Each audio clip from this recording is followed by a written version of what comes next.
The first drop of wine hit the paper at exactly 4:15 in the afternoon. My sister Jessica didn't spill it, she poured it. She stood over my 6-year-old son, Jacob, tilting her glass of Pinot Noir with a casual, almost bored precision. Jacob had spent 3 days on that watercolor. It was a landscape of the lake outside our parents' cabin, a gift he had been working on with meticulous care for his grandfather.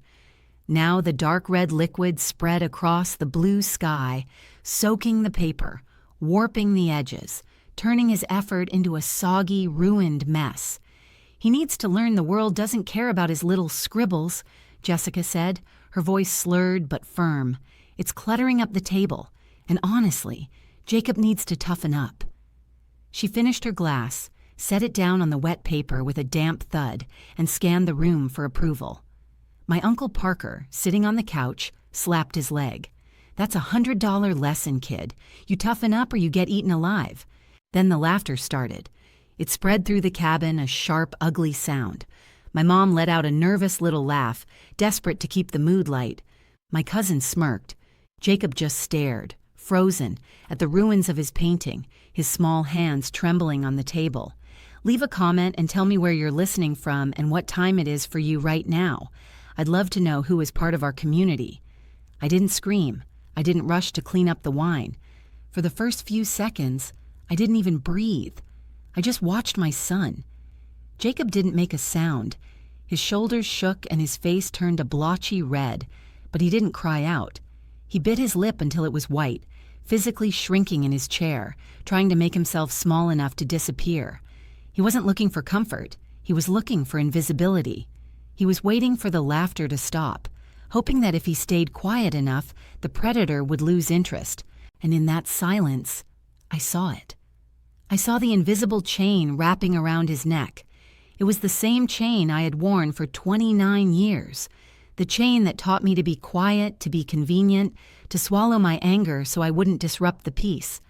I was watching my son learn the people-pleasing response in real time. He was learning that his pain was a joke to the people who were supposed to love him.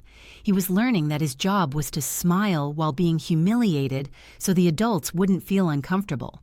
He was learning to be me. The reality hit me like a physical blow, colder than the lake outside. I wasn't just watching him be bullied. I was watching him inherit my trauma. I was passing down a legacy of silence, an almost genetic predisposition to being a doormat. If I didn't break that chain, right here, right now, he would carry it for the rest of his life. He would grow up apologizing for existing. I looked at my dad, David. He was sitting at the head of the table, his hands folded over his empty plate. His face was carved from stone, unreadable to anyone who didn't know him. But I knew him. I saw his knuckles turn white as he gripped his fork. I saw a muscle jump in his jaw. The air in the cabin became electric, heavy with decades of things unsaid. I stood up. The chair scraped loudly against the wood floor, a harsh sound that cut through a laugh like a knife. I didn't move to clean the mess. I didn't ask for a towel. I walked around the table and planted myself directly between Jessica and Jacob, using my body as a shield to block her view of him. I didn't look at the wine. I looked at her. And for the first time in my life, I felt no urge to fix anything. No need to soften the edges or crack a joke to lighten the mood. I felt the cold, hard clarity of a bridge burning. It wasn't rage. It was a reckoning. I was no longer going to pay interest on a debt that was never mine. "Did you enjoy that?" I asked. My voice wasn't loud. It was flat, clinical.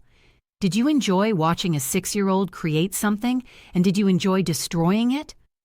Jessica rolled her eyes, pouring herself another glass from the bottle on the sideboard, her movements loose and arrogant. "Oh, Stella, don't be so dramatic. It's just paper. I did him a favor. Now he can learn to do something useful instead of making messes." "Useful," I repeated, the word tasting like iron in my mouth. The room fell silent. Jessica's smirk faltered. Her glass stopped halfway to her lips. My mom gasped, a sharp intake of breath that signaled the start of her panic. I didn't blink. I was no longer the sous chef managing tickets and keeping a kitchen calm during the dinner rush. I was a mother looking at a predator, and I was done negotiating. I glanced back at my dad. He hadn't moved, but his eyes had shifted from the table to me. Before I could say another word, my mom, Susan, stepped in. But she didn't go to Jacob. She didn't hug the child. She grabbed a fistful of napkins and started frantically mopping the wine from the table. "Oh, Jessica, you're so clumsy," she chirped, her voice high and tight, vibrating with desperate energy. She scrubbed at the wood, completely ignoring the ruined painting. "Stella, don't make that face. It was an accident. We'll buy him a coloring book, a nice one with stickers." She looked up, her smile stretched too wide, her eyes pleading. "Let's just have a nice dinner, please. It's Labor Day. We're family." I looked at her, and the pity I usually felt for her evaporated. I understood that my mother wasn't confused, she wasn't helpless, she was an addict. She was addicted to the illusion of a happy family, and she was willing to pay any price to maintain it. Only she never paid the price. She billed us. The good ones, the quiet ones, the ones who wouldn't scream. She sacrificed our dignity to appease the monster, because Jessica was the only one who threatened to burn the house down. Susan would let Jacob bleed as long as the tablecloth stayed clean. "Exactly," Jessica said, emboldened by our mother's defense. She leaned back, swirling the wine in her glass. "He's too soft. Stella coddles him. I'm doing him a favor, teaching him how the real world works." That was it. The snap of the final thread. My father, David, stood up. He didn't jump up. He rose with the slow, heavy creak of an old building finally giving way. He walked to the fireplace mantel where a rustic wooden sign hung. The words, "Family is forever," painted in cursive. He stared at it for a second, then turned to Susan. "You cleaned the table," he said, his voice dangerously low, like thunder before a storm. "You didn't check on the boy. You were worried about a stain on the wood?" Susan froze, a wine-soaked napkin in her hand. "David, don't be dramatic. I'm just trying to—" "You're trying to keep the peace," he cut her off. "But there is no peace here, Susan. There is only silence, and I'm done paying for it." He looked down at his left hand, twisting his gold wedding band. It was tight, embedded in the flesh of his finger. He'd worn it for 40 years. He walked to the sink, squirted some dish soap onto his knuckle, and began to work it free. It was painful to watch. He grimaced, pulling and twisting, until the ring slid over the joint with a wet pop. He walked back to the table. He held the ring over the puddle of wine still seeping into Jacob's painting. He dropped it. It hit the wet paper with a dull thud, splashing red drops onto the white tablecloth. "I am done keeping your peace," he said, "and I am done protecting you." The silence in the room wasn't just quiet. It was a vacuum. It sucked the air out of the cabin. My mom stared at the ring sitting in the wine like it was a live grenade that had just landed in her lap. Jessica let out a dry, nervous laugh. "Dad, are you serious?" she scoffed, though her eyes were darting around. "It's a painting. You're going to divorce Mom over a $15 box of watercolors? That's ridiculous." David didn't look at her. He didn't look at my mom. He walked to his duffel bag in the corner of the room. He opened it and pulled out a thick, black, leather-bound notebook. It looked old. The spine was creased, the edges worn. He returned to the head of the table and set it down with a heavy thud. "I've been a structural engineer for 40 years, Jessica," he said, his voice calm, factual, terrifying. "My job is to track stress fractures, to find the cracks before the building comes down. I track failures." He opened the notebook. The pages were filled with his neat, precise handwriting, with meticulous columns of dates and numbers. 3 years ago," he continued, running a finger down the first page, "you told me you needed $10,000 for a business loan. You said your career as a content creator was taking off, but you needed new equipment." Jessica crossed her arms, rolling her eyes. "Yeah, and I paid most of it back. What is this, an audit?" "You didn't pay back a cent," David said. "But that's not the point. The point is, I started logging everything. Not just the big loans. Everything. Every time your mother said she needed extra money for groceries. Every time she withdrew cash for house repairs that never happened. Every time our joint savings account dipped for emergencies. He turned the notebook so Jessica and Susan could see the columns. I logged the dates. I logged the amounts. And then I hired a forensic accountant to track where the money really went. Susan made a small, choked sound, reaching out a trembling hand. "David, please don't do this. Not in front of everyone." "Everyone needs to know," David said, "because everyone has been laughing at Stella. Everyone has been laughing at Jacob. Everyone thinks they are the weak ones, but they're not. They are the ones who have been paying the bill." He looked at me then, and his eyes were full of a deep, painful apology. "I let this happen, Stella. I let you think you were worth less than her. I let you think she was special, and you were just there. But I was watching. I was counting." He turned a page. Taped to the paper were bank transfer receipts. "This isn't an allowance, Jessica," he said. "This is a bailout." David looked down at the notebook, tracing a line written in red ink. "August 14th, 2 years ago, $25,000. You said it was for a down payment on a brand collaboration. April 3rd of last year, $15,000. You said it was for medical expenses." He looked up and met Susan's terrified eyes. "But the big one was 3 years ago, the night of the Labor Day party we missed because you said you were sick." Susan was shaking her head frantically, tears streaming down her face. "David, stop, please. I was protecting her." David's voice rose, cracking with a fury I had never heard from him. "You didn't protect her name. You protected a criminal." He turned the page. This time, there wasn't a receipt. There was a copy of a police report taped to the paper. The $350,000 wasn't for loans, Jessica. It wasn't for gifts. It was hush money. Jessica went rigid. Her arrogance evaporated, replaced by a sudden naked terror.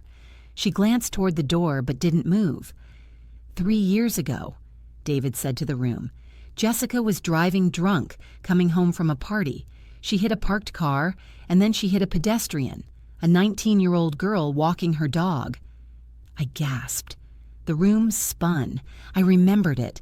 Jessica had been traveling for a month. My mom said she was in South America, finding herself. She didn't stop, David continued. Hit and run, a felony. Susan was sobbing into her hands, rocking back and forth. "You drained our retirement account," David said, his voice trembling. $350,000. You paid a lawyer to bury it. You paid a settlement to the girl's family so it would never become a civil lawsuit. You paid the body shop to fix the damage off the books. You told me it was a fender bender. You told me it was handled. He slammed the notebook shut. The sound echoed like a gunshot in the cabin. You stole our future to cover up her crime. And then you let her sit at this table and mock a 6-year-old boy for painting a landscape. You let her destroy his work because you taught her that destruction has no consequences. He looked at Jessica, who was pale, her mouth opening and closing like a fish. You're not an entrepreneur, Jessica. You're not a content creator. You are a liability, and your mother is your accomplice. The silence that followed was heavy, suffocating. It was the sound of a family myth dying. Jessica tried to compose herself. She stood, smoothing down her expensive dress, trying to summon the arrogance that had protected her for 33 years. She looked at the notebook, then at David, and scoffed. "So what?" she spat. "It was an accident. My mom helped me. That's what moms do. They help. Not like you, Stella." Then she stared at David, her chin high. "You're just jealous because Mom loves me more. I don't need your money. I have my brand. I have my followers. I don't even need this dusty old cabin." David looked at her with a cold, detached pity. It wasn't the look of a father at his daughter. It was an engineer looking at a condemned structure. "You have nothing, Jessica." He reached into a back pocket of the notebook and pulled out a folded document. He placed it on the table, right next to his abandoned wedding ring and the ruined painting. "This cabin is in my name. It was my inheritance from my father. Your mother's name is not on the deed." He flattened the paper. "You have 1 hour to vacate the property, all of you, Susan included. I'm putting it on the market tomorrow morning to recoup the retirement funds you stole." "You can't kick us out," Susan wailed, clutching her chest. "Where will I go? It's pouring rain." "I don't know," David said without emotion. "Perhaps you can stay with the daughter you invested so much in." He turned back to Jessica. "And about your own money. As of 10 minutes ago, while you were pouring wine on my grandson's art, I froze the joint accounts. I've already reported the transfers as fraud, pending a forensic audit. The bank has locked everything. Your cards, your mother's cards, the business account you funnel the money through." Jessica pulled out her phone, her fingers flying desperately across the screen. She opened her banking app. I watched her face crumble. The color drained away, leaving her gray and small. "Declined," she whispered. And there it was, the illusion of power, the empty wallet. I watched my sister, the bully, the golden child, the success story, shrink before my eyes. Without the fire hose of my parents' money, her status, her confidence, her very personality evaporated on the spot. She wasn't a powerful woman. She was a child in a costume she hadn't paid for. Her power was never real. It was rented, and her lease was up. "Your power was rented," David said, as if he'd read my mind, "and the landlord is closing the building." He walked to the front door and pulled it wide open. Outside, the storm had broken, and rain was falling in sheets, turning the dirt driveway to mud. The wind howled into the warm cabin. "Out!" Jessica looked at my Uncle Parker, who had laughed earlier. He looked away, suddenly fascinated by the floorboards. She looked at Susan. Susan just wept, useless and broken, unable to save anyone, least of all herself. Finally, Jessica looked at me. Her eyes were wide, wet, filled with a dawning, desperate realization. She was alone. "Stella," she pleaded, her voice trembling, "tell him he's crazy. You can't let him do this to me. I'm your sister." I looked at her. I looked at the woman who had terrorized me for 3 decades. I looked at the wine stain on Jacob's painting. I thought about the silence my son had learned and the silence I was now breaking. "Hurry up," I said, my voice as cold as the rain outside. "The traffic is going to be horrible." 6 months later, the light in the new apartment was different. It wasn't the dim, yellow light of the cabin or the harsh fluorescent glare of the old family house. It was clean and white, pouring in through large windows that overlooked the city park. It was smaller than the house David had shared with Susan for 40 years, but it was peaceful. There was no walking on eggshells here, no heavy sighs from the other room telegraphing emotional blackmail, no fear of the next explosion. I was sitting on the floor, leaning against the wall, watching them. David was kneeling beside Jacob on a drop cloth. They were both covered in sawdust. David was showing him how to use a miter box to cut wood, building a custom frame for a canvas. "You measured twice, Jacob," David said, his voice soft and patient, the voice of a man who no longer had to shout to be heard. "Precision matters. If the frame is solid, the art is safe." "Like this, Grandpa?" Jacob asked, sawing carefully, his tongue sticking out in concentration. "Exactly like that." My mom, Susan, was living in a small condo a couple of counties over. She sometimes sent long, rambling letters, diatribes written on expensive stationery, blaming us for ruining the family's image, for embarrassing her at church, for being cruel. I burned them in the sink without reading past the first line. She was still trying to bill us for a piece that didn't exist, but we had stopped paying. Jessica was working a retail job at a mall kiosk, selling phone cases. The fraud investigation had triggered a tax audit, and she was sinking under legal fees. She'd had to sell her car, move into a studio apartment. For the first time in 33 years, she was facing the reality of a life without a safety net, and the fall had been hard. I looked at my son. He didn't shrink anymore. He didn't hide under the table. He was making a mess with wood glue and laughing when some of it dripped on the floor. He didn't freeze. He just grabbed a rag and wiped it up, knowing no one was going to yell at him. I understood then that the price of this peace had been high. We had to break the family to save the people. We had to burn the structure to save the foundation. It was a heavy cost, but watching my father's relaxed shoulders, watching my son's easy, light smile, it was the best deal I'd ever made. If you've ever had to break a bond to save yourself, type freedom in the comments. Let's remind each other that we chose ourselves.